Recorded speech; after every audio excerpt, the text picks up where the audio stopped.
Hello dear students, today we are going to discuss about the chapter Making of a Scientist. The introduction of the chapter is, the lesson is about the great scientist Richard H. Ebright. He had a habit of collecting butterflies, rock, fossils and coins since he was a kid. He started scientific research on the study of butterflies. His curiosity and will to win for the right reasons made him a successful scientist. Let's begin the summary of the story.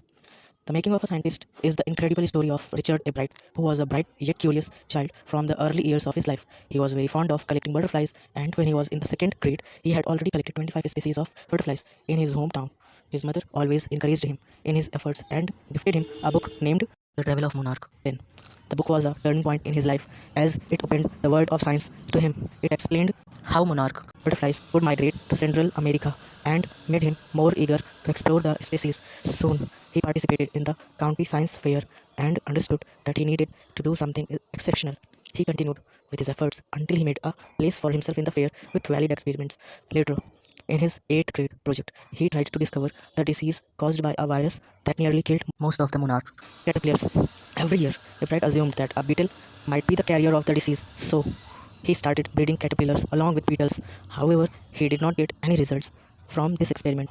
Nevertheless, he exhibited his experiment at the county science fair and won the competition that year. During his second year of high school, Ebright started his scientific research about the discovery of a mysterious insect hormone, which led to his brand new theory of the life of cells. His experiment was to find the main purpose of the 12 teeny gold spots on a monarch pupa. His project won first prize in a county science fair, and he got an opportunity to work at the entomology lab at Walt Reed Army Institute of Research.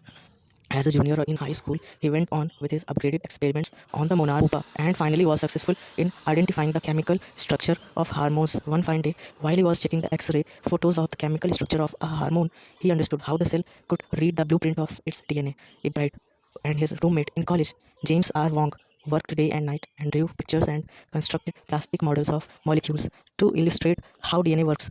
This was a major leap in Ebright's career as he secured a graduation degree from Harvard with the highest honors and stood second in a class of 1510 students. His work was also published in a science magazine.